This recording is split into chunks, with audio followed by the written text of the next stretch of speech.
आज जो हम टॉपिक स्टार्ट करने जा रहे हैं वो है पृथ्वी की आंतरिक संरचना, ठीक है, जिसे इंग्लिश में बोलते हैं इंटीरियर ऑफ द अर्थ। आप पहले पहले की कक्षाओं में थोड़ा बहुत तो पढ़े ही होंगे, ठीक है। आज हम इस पे आते हैं कि पृथ्वी की आंतरिक संरचना के बारे में हम जानकारी कैसे प्राप्त कर सकते हैं, ठीक है। सबसे पहली चीज ये है कि पृथ्वी का जो धरातलीय विन्यास है, आप देखे होंगे पृथ्वी का धरातल है, कहीं ऊंचा है, कहीं नीचा है, कहीं समतल है, कहीं खाई है, ठीक है। तो आपने ये पढ़ा होगा कि ये जो धरातलीय विन्यास है उसको बनाने में दो दो चीजों की महत्वपूर्ण भूमिका होती है। पहली जो होती है वो है अंतर्जात बल, ठीक है, और दूसरा है बहिर्जात बल।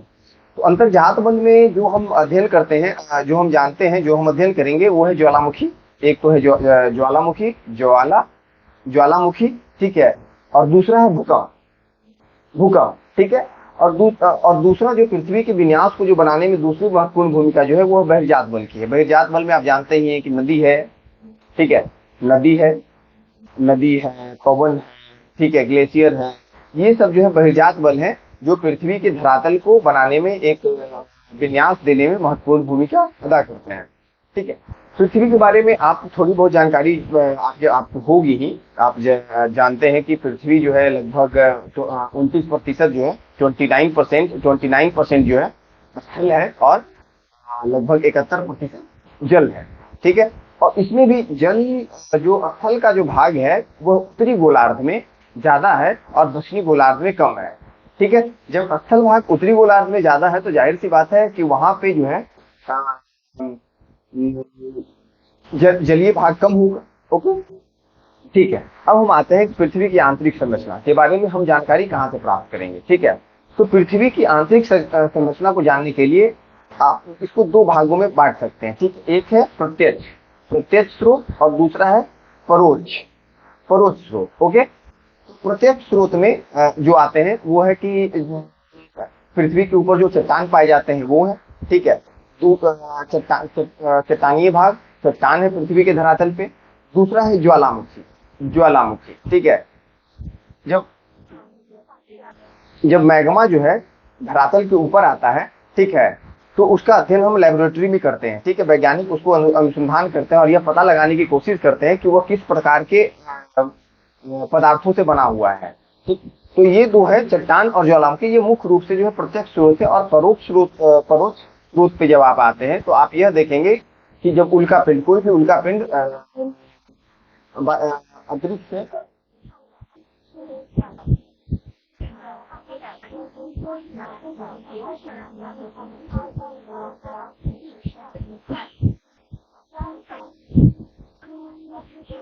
हाँ, कोई भी उल्का पिंड जब अंतरिक्ष से पृथ्वी के वायुमंडल में प्रवेश करता है, ठीक है, तो उसके बाद क्या होता है कि जब वो धरातल पे आता है तो उसको अध्ययन किया जाता है। उसका अध्ययन करने के पीछे यह तर्क दिया जाता है कि चूंकि पृथ्वी और अन्य ग्रह लगभग एक ही तरह के पदार्थों से बने हैं, इसीलिए जो हम उल्का पिंड का अध्ययन करते हैं और यह जानने का प्रयास करते हैं कि हमारी पृथ्वी जो है किस तरह से बनी है। दूसरा यह है कि गुरुत्वाकर्षण, ठीक है, गुरुत्वाकर्षण।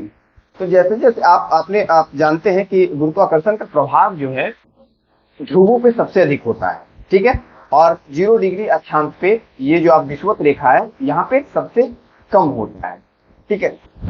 तो इसके पीछे भी कुछ कारण होंगे कि गुरुत्वाकर्षण का प्रभाव यहाँ पे अधिक क्यों है, कम क्यों है। इससे भी कुछ निष्कर्ष निकालने का प्रयास करते हैं कि पृथ्वी की आंतरिक संरचना कैसी होगी। तीसरा जो है भूकंप, भूकंप के द्वारा भी हम ये जानने का प्रयास करते हैं पृथ्वी का धरातल, पृथ्वी की आंतरिक संरचना जो है वह किस तरह की है। क्योंकि भूकंप के जो तरंग होते हैं वो विभिन्न पदार्थों में अपनी विभिन्न तरह की भूमिका का निर्वहन करते हैं, ठीक है। जब वह बहुत ठोस में जाते हैं तो उनकी गति बढ़ जाती है, और जब वह तरल में जाते हैं तो उनकी गति मध्यम हो जाती है। वहीं यह भी है कि ये तरंगे जो है विभिन्न प्रकार के पदार्थों में विभिन्न प्रकार की भूमिका अदा करते हैं, ठीक है। तो यह भूकंप जो है, भूकंप से भी हम यह निष्कर्ष निकालने का प्रयास करते हैं कि पृथ्वी की आंतरिक संरचना किस प्रकार की होगी।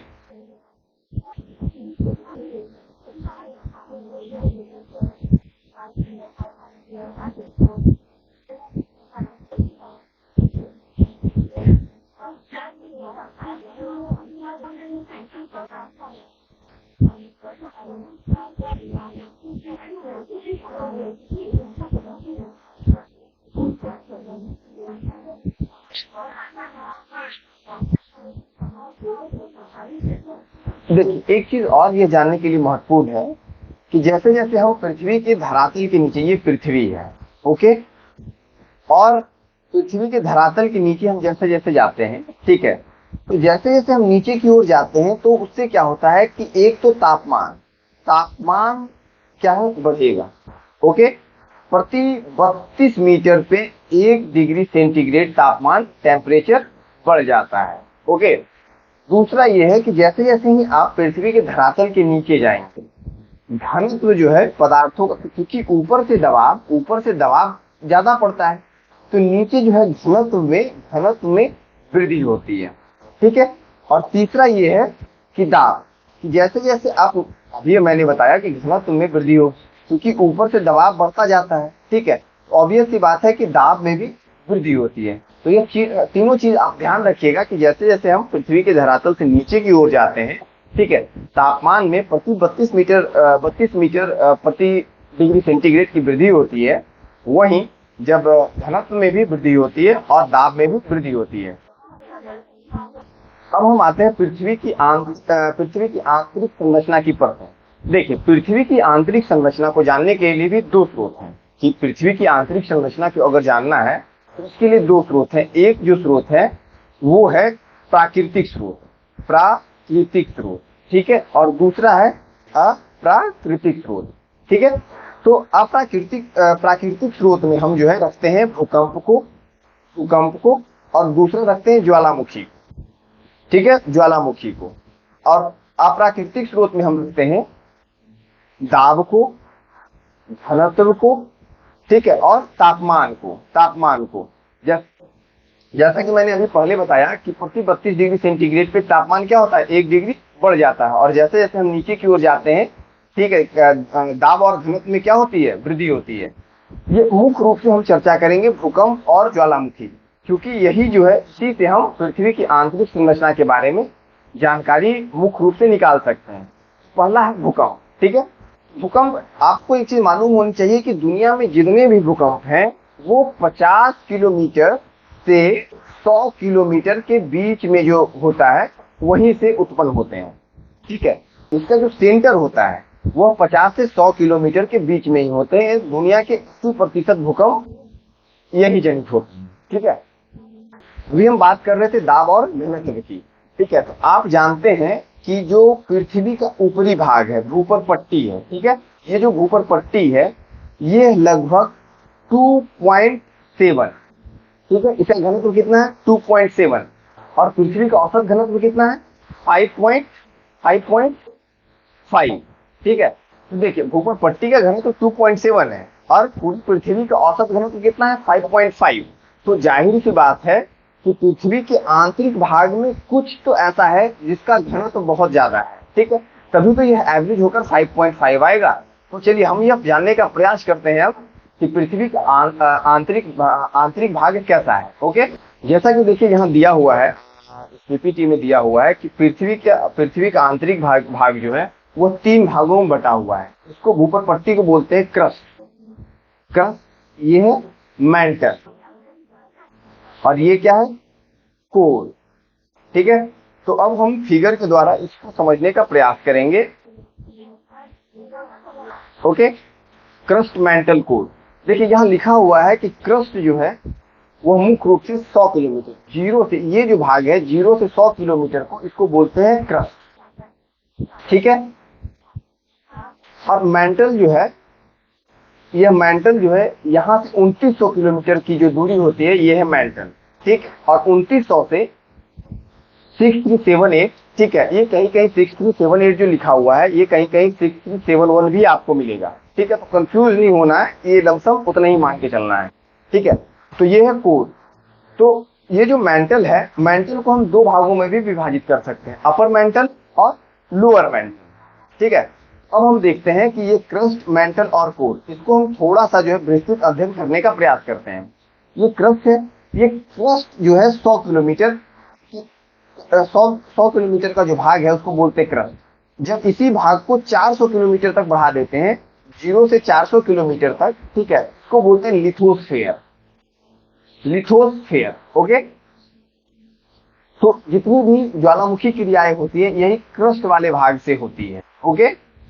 चलिए अब हम आते हैं क्रस्ट, मेंटल और कोर, ये तीनों को हम जानने का प्रयास करते हैं, ठीक है। जैसा कि आप तस्वीर में देख रहे होंगे कि यह जो है ये पृथ्वी है और उसका एक यह टुकड़ा है, ठीक है, ये कटा हुआ एक भाग है, ये पृथ्वी है, उसका एक टुकड़ा ये कटा हुआ भाग है, और जब उसको हम काटेंगे पृथ्वी को तो कुछ ऐसा दिखेगा, ठीक है। इसमें देखिए ये जो नीचे का भाग है, ये जो नीचे का भाग है इसको बोलते हैं कोर, या हिंदी में इसको बोलते हैं फ्रूट, ओके। फ्रूट के जस्ट ऊपर का जो भाग होता है उसको बोलते हैं मेंटल, ठीक है। यह जो है 2900 किलोमीटर तक का भाग जो है ये कहलाता है मेंटल, ठीक। और इसके बाद जो है सबसे ऊपर का जो भाग होता है उसको बोलते हैं क्रस्ट, ठीक है, क्रस्ट। तो ये हो गया क्रस्ट, मेंटल और कोर। जब आप इसको विस्तृत अध्ययन करेंगे, ठीक है, तो क्रस्ट जो है, देखिए ये क्रस्ट जो है, क्रस्ट और थोड़ा सा ये ऊपरी मेंटल का भाग, क्रस्ट प्लस अपर मेंटल, ठीक है, ये क्या बनाता है, लिथोस्फेयर बनाता है, ठीक है। तो क्रस्ट, ये पूरा क्रस्ट और मेंटल का ऊपरी भाग, ये दोनों मिला के क्या बनाता है, लिथोस्फेयर। इसकी मोटाई कितनी होती है, लगभग 200 किलोमीटर, ठीक है। तो लिथोस्फेयर जब भी कभी भी आपसे एग्जाम में पूछेगा तो आपसे यह पूछ सकता है कि लिथोस्फेयर कहाँ तक होता है, तो लगभग ये 200 किलोमीटर तक होता है। और इसमें जो है क्रस्ट और मेंटल का ऊपरी भाग जो है ये दोनों मिलकर बनाता है लिथोस्फेयर, ठीक है। अब इसी में एक आता है एस्थोनोस्फेयर, ASTHENOSPHERE, एस्थोनोस्फेयर, इसको बोलते हैं दुर्बलता मंडली, ओके। तो एस्थोनोस्फेयर जो है ये लगभग 400 किलोमीटर की गहराई पे जब हम जाएंगे तो इसको बोलते हैं एस्थोनोस्फेयर, ठीक है। देखिए यहाँ पे जब हम इसको देख रहे हैं तो इसके देखने के साथ साथ हम कुछ इसका डिवीजन कर लेते हैं, ठीक है। कि जैसे आप नोट करते जाइए कि ऊपरी क्रस्ट जो है, क्रस्ट को जो है कोलोरेडो, ठीक है, ऊपरी क्रस्ट और निचले क्रस्ट, इसको दो भागों में विभाजित करते हैं, उसको बोलते हैं कोलोरेडो। क्रस्ट और मेंटल, मेंटल का जो डिवीजन है उसको बोलते हैं मोहो, ठीक है, मोहो अशांत तत्व बोलते हैं इसको, ठीक है। और तीसरा जो है, जब आप मोहो के बाद जब जाएंगे तो मोहो के बाद क्या होता है, ये मोहो जो है किसके बीच है, क्रस्ट और मेंटल, ठीक है, ये दोनों के बीच जो है उसको क्या बोलते हैं, मोहो, ठीक है। जब मेंटल को आप दो भाग में डिवाइड करेंगे, जब दो भाग में आप डिवाइड करेंगे, अपर मेंटल और लोअर मेंटल, क्योंकि ये मेंटल है, इसको आप जब डिवाइड करेंगे तो इसको बोलते हैं रेपिटी, इसको हिंदी में लिखते हैं, ठीक है, REPITH, ठीक है, इसको बोलते हैं रेपिड, ठीक, रेपिटी इसको बोलते हैं, ठीक। क्रस्ट हो गया, क्रस्ट को आप जब दो भाग में डिवाइड करेंगे तो होगा कोलोरेडो, क्रस्ट और मेंटल को जब आप डिवाइड करेंगे तो वो है मोहो, और जब मेंटल को दो भाग में अपर और लोअर में डिवाइड करेंगे तो बोलते हैं रेपिड, ठीक है, रेपिटी इसको बोलते हैं, रेपिड भी कहीं कहीं इसको बोलते हैं। और मेंटल और कोर, मेंटल और कोर, ठीक है, ये दोनों के बीच में अगर डिवाइड करेंगे तो इसको किस नाम से जानते हैं, गुटेनबर्ग, GUTENBERG, ठीक है। तो ये दोनों के बीच का जो जोन है उसको क्या बोलते हैं, गुटेनबर्ग। तो पहला हो गया कोलोरेडो, दूसरा हो गया मोहो, तीसरा हो गया रेपिटी, चौथा हो गया गुटेनबर्ग, और पांचवा जो है वो क्या है, लेहमैन। ये हमेशा अक्सर एग्जाम में पूछते हैं। तो लेहमैन कहाँ हो गया, अपर कोर और लोअर कोर, ठीक है, ये दोनों के मिडिल भाग को जो है, जहां से ये मतलब अपर चूंकि तरल अवस्था में है, और ये जो नीचे का जो भाग है, कोर एरिया एकदम है, वो क्या है, हार्ड है, ठीक है, सॉलिड स्टेट में है। तो ये दोनों के बीच का जो ट्रांजिशन जोन है उसको क्या बोलते हैं, लेहमैन। तो अभी आपने क्या क्या देखा, ठीक है, एक तो हो गया कोलोरेडो, दूसरा हो गया मोहो, तीसरा हो गया रेपेटिक, चौथा हो गया गुटेनबर्ग, ठीक है, और पांचवा हो गया लेमैन। लेमैन, ठीक है। तो इसको आप ध्यान रखिएगा क्योंकि ये एग्जाम में अक्सर पूछता है। देखिए इसके बाद एक दो चीज और जो ध्यान देने वाली बात है, ठीक है, कि ये जो विभिन्न परत हैं, ठीक है, ये इंटीरियर ऑफ द अर्थ जो है वो अलग अलग पदार्थों से मुख्य रूप से बने हैं, ठीक है, कि जैसे सियाल, जैसे ऊपरी भाग जो है सियाल कहलाता है, ठीक है, ओके। सिलिकन प्लस एल्यूमिनियम, ये दोनों से मिलकर बना है। ये जो बीच का भाग है वो है सीमा, सीमा, सिलिका प्लस मैग्नीशियम, ठीक, इससे बना हुआ है। और जो कोर पार्ट है उसको बोलते हैं नीफे, ठीक है, निकेल और फेरस, ठीक है। यह मुख्य रूप से लौह धातु से बना हुआ है, इसीलिए इसका जो है ये भाग जो है बहुत अधिक इसका द्रव्यमान है। इसके बाद जो हम जानने का प्रयास करेंगे कि ठीक है कि ये तो हो गया कि सियाल, सीमा, नीफे, क्रस्ट, मेंटल और कोर, ठीक है। अब बात करते हैं कि इसका आयतन जो है वो कितना है। मेंटल जो है इसका आयतन 83% है, लेकिन इसका द्रव्यमान कितना है 68%, ठीक है। वही कोर जो है यह जो है 16% आयतन है इसका, लेकिन कुल द्रव्यमान उसका कितना है 32%, ठीक है। तो ये आप ध्यान रखिएगा, कभी कभी यह सवाल पूछता है कि मेंटल जो है उसका आयतन कितना है, कुल पृथ्वी के भाग का 83% है, ठीक है, और कोर का वही 16% है। लेकिन जब हम द्रव्यमान की बात करते हैं तो ये 68% है और यह 32% है। 32% होने का मुख्य कारण यह है कि कोर का जो भाग है वह मुख्य रूप से निकेल और फेरस का बना हुआ है, जो एक लौह धातु है जो वजनदार होती है, ठीक है। इस वजह से जो है इसका आयतन तो कम है लेकिन इसका द्रव्यमान अधिक है। वही ऊपर पट्टी जो है, क्रस्ट जो है, वो लगभग 0.05, ठीक है, इतने प्रतिशत भाग को यह जो है दिखाता है। यहाँ तक कोई समझने में दिक्कत? ओके। तो आपने अभी देख लिया कि भूपर पट्टी के बारे में हमने बताया कि यह जो है लगभग धरातल से 30 किलोमीटर की गहराई तक है और इसका घनत्व कितना है 2 समथिंग, मैंने बताया 2.5 लगभग बताया था आपको, 2.8, ठीक है, कहीं कहीं 3 भी लिखा रहता है, ठीक, लेकिन 2.8 आप इसको मान के चले, ठीक है। उसके बाद मैंने मेंटल के बारे में बताया कि क्रस्ट के नीचे का जो भाग है उसको मेंटल बोलते हैं, वो गुटेनबर्ग अशांतत्य के द्वारा यह जो है अपर मेंटल और लोअर मेंटल में डिवाइड होता है। उसके बाद मैंने आपको क्रोड के बारे में बताया, ठीक है, कि सबसे निचला भाग जो है वह क्रोड है, ठीक है, और यह जो है फेरस से बना हुआ है।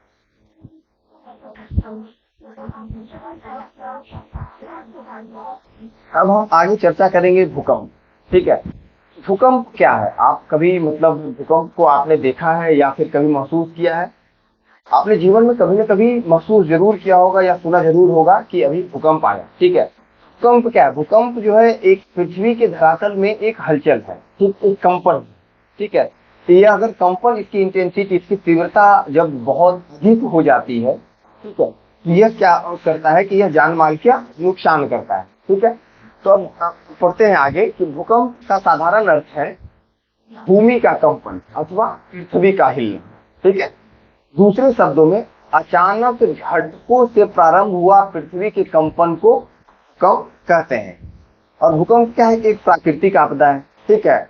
लेकिन भूकंप एक प्राकृतिक आपदा तो है ही, लेकिन कभी कभी भूकंप जो है मानव जनित गतिविधियों के कारण भी जो है पैदा होता है। ये हम आगे अभी चर्चा करेंगे कि भूकंप जो है प्राकृतिक आपदा तो है ही, लेकिन यह कभी कभी जो है मानव जनित गतिविधियों के कारण भी आ सकते हैं, ठीक है। लेकिन भूकंप को जानने से पहले एक चीज में हम लोग जानते हैं कि ये मान लीजिए ये पृथ्वी है, ओके, और मान लीजिए यहाँ पे ये भूकंप का सेंटर है, इसको क्या बोलते हैं? फोकस, इसको बोलेंगे फोकस, फोकस, ठीक है। और जस्ट इसके ऊपर, उसके ऊपर ये 90 डिग्री पे जो होता है इसको बोलते हैं ईपी सेंटर, ठीक है। तो सबसे पहले जो भूकंप महसूस किया जाता है वह इसी क्षेत्र में, इसी ईपी सेंटर में महसूस किया जाता है, ठीक है। और भूकंप को जो अभिलेखन करते हैं, जिस चीज से इसकी रीडिंग ली जाती है, ठीक, उसको क्या बोलते हैं? रिक्टर स्केल बोलते हैं। ठीक है, इसकी जिससे रीडिंग ली जाती है उसको रिक्टर स्केल बोलते हैं। ओके, यहाँ तो कोई दिक्कत? ओके, देखिए भूकंप की उत्पत्ति के दो स्रोत हैं। ठीक है, एक है भूगर्भिक, भूगर्भिक, ठीक है, और दूसरा है धरातलीय। ठीक है, ये जो भूगर्भिक है इसमें मुख्य रूप से दो है, पी है और एस है। ठीक, इसको बोलते हैं प्राइमरी और इसको बोलते हैं सेकेंडरी। यही जो है बाद में धरातलीय बन जाता है। क्या बन जाता है? धरातलीय। ठीक है, तो हम जानने का प्रयास करेंगे कि प्राइमरी वेव जो है, ठीक है, इसकी प्रॉपर्टी क्या है, इसके क्या गुण है, और फिर हम जानने का प्रयास करेंगे कि ये जो सेकेंडरी वेव है इसके क्या गुण है। तो सबसे पहली चीज, प्राथमिक वेव जो है, ठीक है, इसकी गति सबसे अधिक होती है। गति क्या होती है? सबसे अधिक होती है, पहली चीज।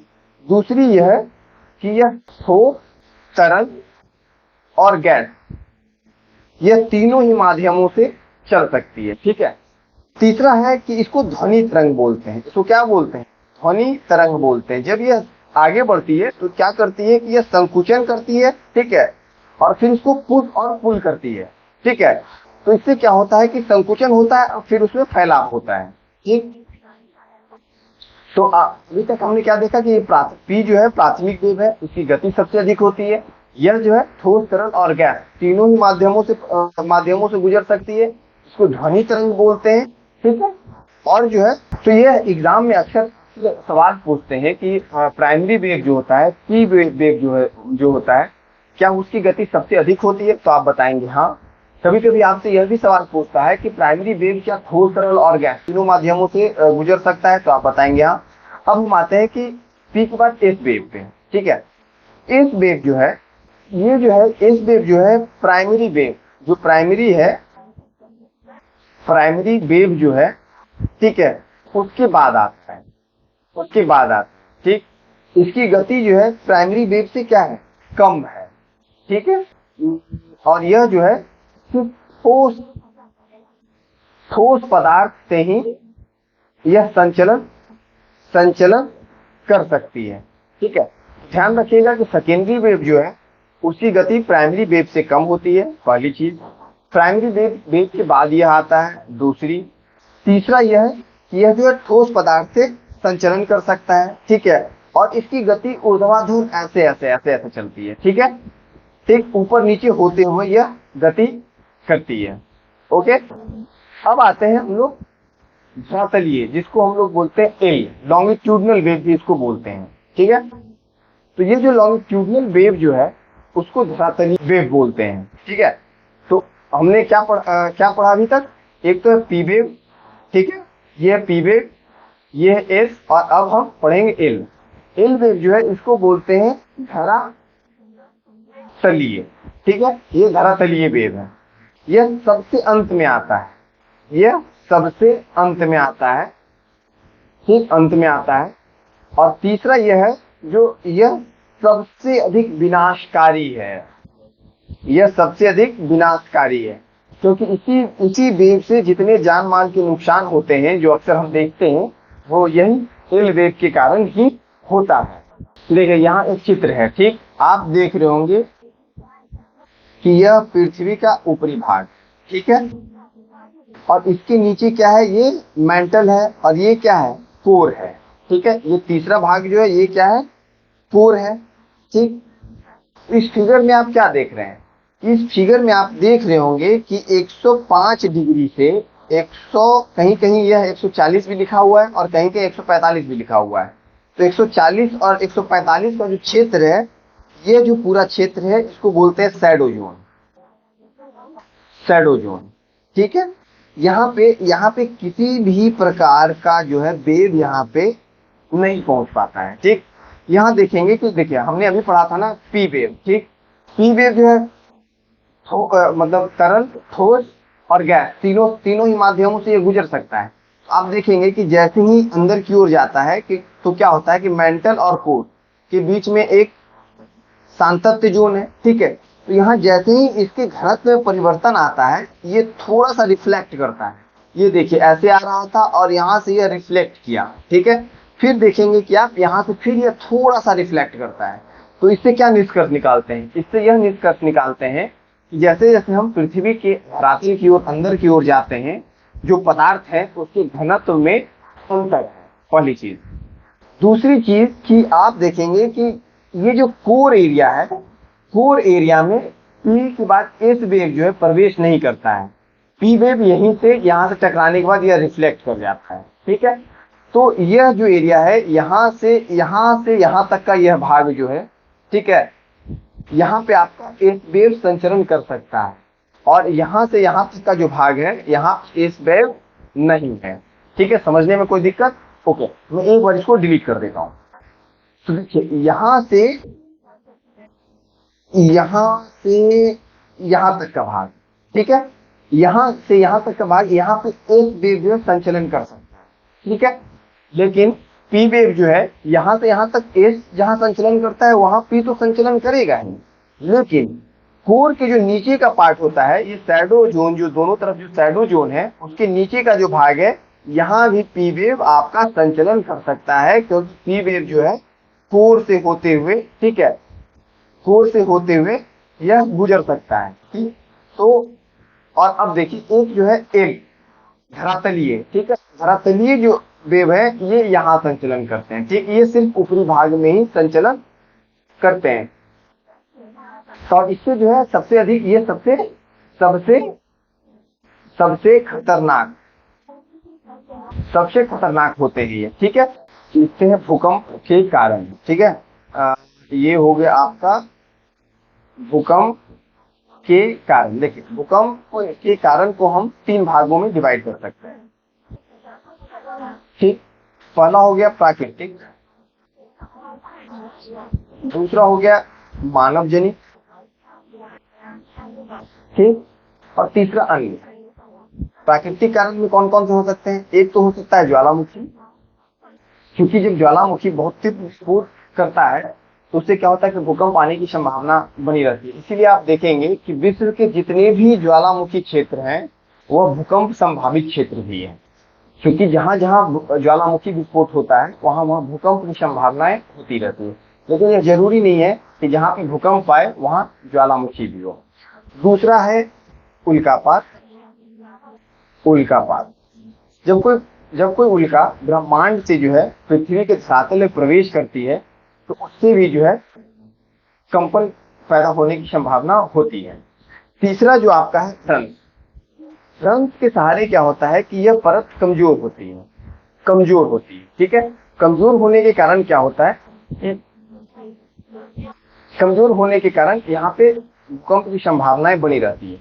मानव जनित में हम रख सकते हैं कि कोई जलाशय जब हम बनाते हैं या जब हम कोई बम विस्फोट करते हैं, ठीक है, तो उससे भी भूकंप आने की संभावना बनी रहती है। यहाँ जो है भूकंप के मुख्य प्रकार दिए गए हैं। भूकंप की उत्पत्ति के कारकों के आधार पर भूकंप को निम्नलिखित 5 वर्गों में बांटा जा सकता है, ठीक है। ये पहला जो है विवर्तनिकी भूकंप है, टेक्टोनिक अर्थक्वेक, ठीक है। सामान्यतः विवर्तनिक भूकंप ही सबसे अधिक आते हैं, लेकिन टेक्टोनिक जो है उत्पन्न होने के कारण जो है, इसके कारण ये है कि जब ये 2 प्लेट की सीमाएं होती हैं, ठीक है, ये जब 2 प्लेट की सीमाएं होती है तो ये बहुत ही कमजोर होता है, ठीक है। तो यहाँ पे भूकंप आने की संभावनाएं सबसे प्रबल होती है, और दुनिया के जितने भी भूकंप हैं लगभग इन्हीं क्षेत्रों में सबसे अधिक आते हैं, ठीक है। तो यहाँ लिखा हुआ भी है कि सामान्यतः विवर्तनिकी भूकंप ही सबसे अधिक आते हैं। यह भूकंप क्रंच तल के किनारे चट्टानों के सरक जाने के कारण उत्पन्न होते हैं, जैसे महाद्वीपीय महासागरीय प्लेटों के किनारे, ठीक है। दूसरा है ज्वालामुखी। जैसा कि हमने पहले बताया था कि जो भी ज्वालामुखी संभावित क्षेत्र है वह जो है भूकंप संभावित क्षेत्र भी है, ठीक है, यह ध्यान रखिएगा। लेकिन जो भूकंप संभावित क्षेत्र है वह जरूरी नहीं है कि वह ज्वालामुखी संभावित क्षेत्र भी हो, ठीक है। तो जितने भी जैसे आप देखेंगे परिप्रशांत मेखला, जो रिंग ऑफ फायर है, प्रशांत महासागर के चारों जो रिंग ऑफ फायर वाला क्षेत्र है वहां सबसे अधिक भूकंप आते हैं। तीसरा है कोलैप्स अर्थक्वेक, जिसको बोलते हैं निपात भूकंप। जब हम कोई खादान बनाते हैं, नीचे खादान का काम चल रहा हो, अचानक जो है खादान कोलैप्स कर जाए, मतलब कहने का मतलब यह है कि ढह जाए, ठीक है। ढहने से अचानक क्या होगा कि अचानक मतलब बहुत ही अव्यवस्था उत्पन्न होगी धरातल पे, ठीक है। इसके कारण भी झटके उत्पन्न हो सकते हैं। चौथा है कि एक्सप्लोजन अर्थक्वेक, जैसा पहले बताया था कि अगर कोई बहुत बड़ा हम बम विस्फोट करते हैं उससे भी जो है, या कोई भी चीज अचानक टकराती है उससे भी जो है कंपन पैदा हो सकता है। तो पांचवा बांध जनित, बड़े बड़े जो जैसे कोयना, मैंने अभी थोड़ी देर पहले ही बताया था कि भूकंप बड़े बांध वाले क्षेत्र में आते हैं। जैसे हमेशा आप देखते होंगे कि हिमालय के क्षेत्र में जब से वहां पे निर्माण कार्य चलाया जा रहा है, ठीक है, वहां पे वह क्षेत्र जो है, पहले आप देखेंगे पहले जो हिमालय का क्षेत्र था वहां भूकंप कम आते थे, लेकिन विगत कुछ दशकों में जब से वहां पे निर्माण कार्य और डेवलपमेंट के कार्य चलने लगे, नए नए वहां पे जो बांध बनाए जाने लगे, उसके कारण जो है उस क्षेत्र में भी भूकंप आने की संभावना बढ़ गई है। अब देखिए लास्ट में हम देख लेते हैं। देखिए भूकंप तो नो डाउट जब भी आता है तो बहुत नुकसान करता है, ठीक है। भूकंप जब भी आएगा, मान लीजिए कि अभी बनारस शहर है, अगर 6-7 इंटेंसिटी की भूकंप कुछ सेकेंडों के लिए आ जाए तो ये पूरा बनारस शहर तबाह हो जाएगा। लेकिन जब भूकंप के कुछ अगर नकारात्मक पक्ष हैं तो उसके कुछ सकारात्मक पक्ष भी हैं। हम अभी देखेंगे कि उसके नकारात्मक पक्ष कौन से हैं और सकारात्मक पक्ष कौन से हैं। इससे पहले हम एक बार देख लें कि हमने चर्चा क्या क्या अभी तक कर लिया है, ठीक है। और उसके बाद ये सबसे लास्ट टॉपिक हमारा है। तो देखिए हमने क्या क्या चर्चा कर लिया। हमने पृथ्वी की आंतरिक संरचना को देखा, ठीक है। आंतरिक संरचना को जानने के दो स्रोत हैं, प्रत्यक्ष और अप्रत्यक्ष, ठीक है। उसके बाद हमने आंतरिक संरचना में हमने क्रस्ट मेंटल कोर को देखा, ठीक है। क्रस्ट मेंटल कोर को देखने के बाद हमने भूकंप के बारे में जाना, ठीक है। भूकंप के प्रकार को देखा। भूकंप के प्रकार के बाद हम लोगों ने जो देखा वो ये देखा कि भूकंप ये जो अर्थक्वेक है वो 3 तरह के होते हैं, ठीक है। पी, एस और एल 3 तरंगे होती है, हमने उनको देखा, ठीक है। और इनकी प्रॉपर्टी देखा कि प्राथमिक तरंग की प्रॉपर्टी क्या है, मतलब पी वेव की प्रॉपर्टी क्या है, एस वेव की प्रॉपर्टी क्या है और एल वेव की प्रॉपर्टी क्या है। अब हम सबसे लास्ट में आते हैं और यह जानते हैं कि भूकंप के अगर हानि है तो कुछ लाभ भी हैं। देखें जब भी भूकंप आता है तो भूकंप के हम इसको 2 भाग में बांट देते हैं, भूकंप, ओके। ये है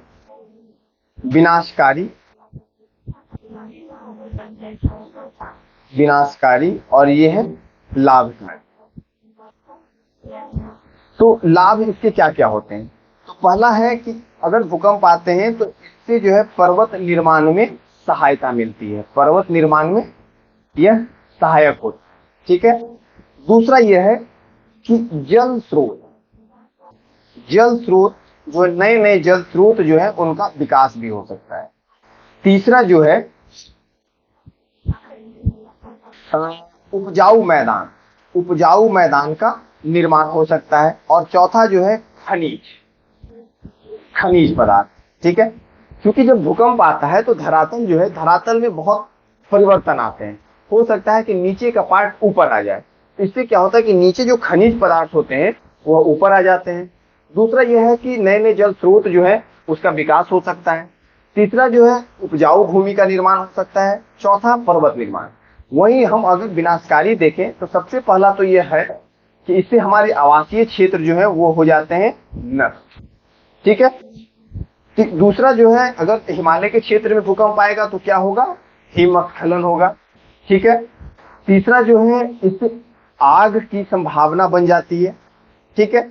चौथा जो है इससे आपको सुनामी आ सकता है, क्योंकि सुनामी जो है अगर भूकंप जो है धरातल की जगह अगर यह महासागर में आता है, ठीक है, तो जो उससे एनर्जी निकलती है उससे क्या होता है कि फिर यह सुनामी पैदा हो जाता है, ठीक है। तो ये आप ध्यान रखेंगे कि भूकंप के अगर कुछ नकारात्मक पक्ष है तो उसके कुछ सकारात्मक पक्ष भी हैं, ओके।